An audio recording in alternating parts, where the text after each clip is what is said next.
मुंबई विधान भवन कार्यालयाच्या अधिकृत साईटवर अज्ञात व्यक्तीकडून विधानसभा बॉम्बनं उडवून देण्याच्या धमकीचा ईमेल पाठवल्यानं गुरुवारी सकाळी एकच खळबळ उडाली। धमकीचा ईमेल आल्यानंतर पोलिसांनी विधान भवन परिसरामध्ये सर्च ऑपरेशन सुरू केलं। या मेलमध्ये उच्च न्यायालय, स्टॉक एक्सचेंज आणि मेट्रो स्थानकांना लक्ष्य केलं जाणार असल्याचा उल्लेख आहे। त्यावर पोलीस आणि बॉम्ब शोधक पथकांनी तपास केल्यानंतर या सर्व आस्थापनांमध्ये प्रवेश देण्यात आला। या प्रकरणी सरकारच्या वतीनं निवेदन देण्यात आलेलं आहे।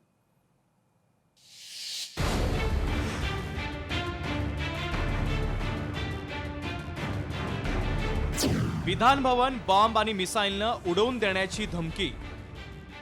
अधिकृत साईटवर अज्ञात व्यक्तीकडून धमकीचा ईमेल। विधान भवन, उच्च न्यायालय, मेट्रो आणि स्टॉक एक्सचेंज निशाण्यावर।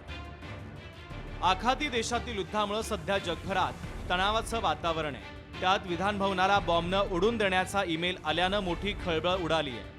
राज्याच्या अर्थसंकल्पीय अधिवेशनादरम्यान मुंबईतील विधान भवन, मेट्रो, न्यायालय आणि बॉम्बे स्टॉक एक्सचेंज सारख्या महत्त्वाच्या ठिकाणांना मिसाईलनं उडवून देण्याची धमकी देण्यात आली आहे। मुंबईत एक निनावी ईमेल मिळाल्यानं सुरक्षा यंत्रणांची झोप उडाली आहे। विशेष म्हणजे या ईमेलमध्ये देशातील सर्वोच्च नेत्यांनाही लक्ष्य करण्याची धमकी देण्यात आली आहे। या ईमेलबाबत सर्व यंत्रणा अलर्ट झाल्या असून अधिकचा तपास सुरू करण्यात आलेला आहे। विधान भवनासह आणखी 4 महत्त्वाच्या ठिकाणी देखील ही धमकी देण्यात आलेली आहे। स्टॉक एक्सचेंज आहे, मेट्रो आहे, हायकोर्ट आहे आणि बँक आहे। असे 4 महत्त्वाच्या ठिकाणी देखील विधान भवनाबरोबरच या 4 महत्त्वाच्या ठिकाणाचा देखील त्यामध्ये समावेश आहे। Bomb detection and disposal squad आणि डॉग स्क्वॉड यांनी विधान भवनामध्ये प्रवेश करून सर्व सखोल अशी तपासणी सुरू आहे। धमकीच्या मेलमधील मजकूर नेमका काय तेही आपण पाहूयात। मुंबईत खलिस्तान गुंजणार, मिसाईल बॉम्बचा हल्ला। Vidhan Bhavan 3:11 BSc 12:11 bank 1:11 court 2:11 metro 9:11 टार्गेटवर कोण? या निनावी ईमेलमध्ये पंतप्रधान मोदी, गृहमंत्री अमित शहा आणि परराष्ट्र मंत्री एस जयशंकर निशाण्यावर असल्याचा उल्लेख आहे। या निनावी ईमेलमध्ये मुंबईत खलिस्तान गुंजणार असं म्हटलंय। तसंच बॉम्बे स्टॉक एक्सचेंज, मुंबई उच्च न्यायालय, मेट्रो, बँक आणि विधान भवन या जागांचा उल्लेख करण्यात आला। या ठिकाणी मिसाईल हल्ले केले जातील असं देखील यात नमूद करण्यात आलंय।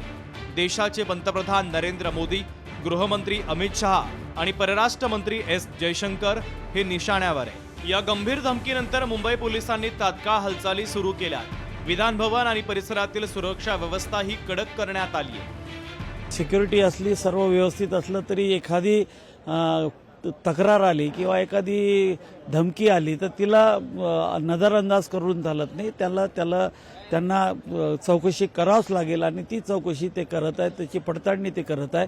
कारण की सर्व VIP इथं असतात, एवढा मोठा कर्मचारी वर्ग आहे, त्याच्यामुळे प्रिकॉशन घेणं गरजेचं आहे आणि ते सभापती आणि माननीय अध्यक्षांच्या परवानगीने त्यांनी ती चालू केली असावी। महाराष्ट्राच्या पोलिसांचं जे हिंमत होती ती हिंमत आता संपलेली आहे। IPS अधिकाऱ्यांच्या याच्यामध्ये ज्या पद्धतीनं या सरकारने जे राजकारणाची भूमिका घेतली त्याचे परिणाम आता आपल्याला मुंबई सहित महाराष्ट्राला भोगावं लागतात आहेत। मुंबई ही नेहमी हाय अलर्ट राहिलेली आहे, रोज हाय अलर्ट असते, रोज।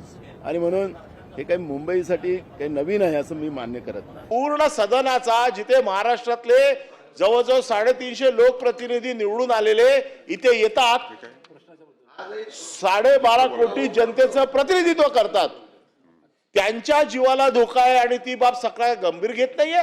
हे सर्वसामान्य माणसांचं काय बघणार आहे? लोक कोणी फोन केला, कोणी मेल केला, काय झालं, कशासाठी, कुठून आली ही अफवा, कोणी निवेदन करत नाहीये। मंत्री सिरियस प्रकरण आहे।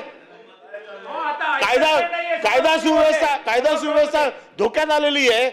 आमदारांच्या जीवाला धोका आहे तर सर्वसाधारण माणसाच्या जीवाचं काय लोक रक्षण करणार?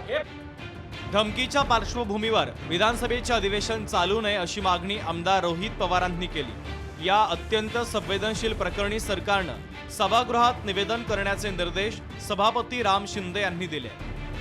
या संदर्भात मुंबईतील इतर महत्त्वाच्या भागात देखील अशा प्रकारची चौकशी करण्यात आलेली आहे. त्या संदर्भामध्ये मी देखील पोडियमवर जाऊन मीडियाला बोललो आहे आणि माननीय मुख्यमंत्री महोदय देखील याच्यावरती बारीक लक्ष ठेवून आहेत. तथापि अधिवेशन चालू असताना नेमकं काय झालंय हा जो काही सन्माननीय सदस्यांनी सदनामध्ये प्रश्न उपस्थित केलाय त्या संदर्भामध्ये शासनाने संध्याकाळपर्यंत निवेदन करावे.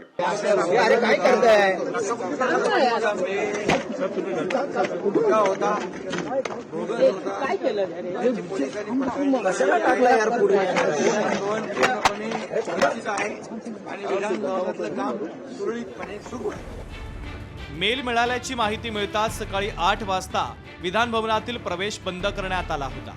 त्यानंतर तपासणी करून अधिकारी, कर्मचारी आणि प्रसार माध्यमांना आत सोडण्यात आलं. महाराष्ट्र विधिमंडळाला बॉम्बनं उडून देण्याचा धमकीचा ईमेल आल्यानंतर विधानसभा अध्यक्ष राहुल नार्वेकर यांनी गुरुवारी दिवसभरासाठी अभ्यागतांना विधिमंडळामध्ये प्रवेश बंदी केली. तसंच सर्व प्रकारचे प्रवेश पास तात्पुरते रद्द करण्याचे आदेशही दिले. निनावी आलेल्या ईमेलमध्ये मुख्यमंत्री देवेंद्र फडणवीस यांनी खलिस्तानला पाठिंबा देण्याची मागणी केली आहे. हा सर्व मजकूर पाहता या ईमेलच्या मुळाशी जाऊन त्याची चौकशी करण्याचे आदेश संबंधित यंत्रणांना दिले आहेत. तपासणीनंतरच विधानसभेतील कामकाजाला परवानगी देण्यात आली. याआधीही या सर्व आस्थापनांना उडून देण्याच्या धमकीचे मेल आले होते. त्यावेळेस त्या अफवा ठरलेल्या होत्या. मात्र अधिवेशन आणि आखाती देशातील युद्धाची पार्श्वभूमी पाहता यंत्रणांनी हा ईमेल गांभीर्यानं घेतलेला आहे. ब्युरो रिपोर्ट, लोकशाही मराठी, मुंबई.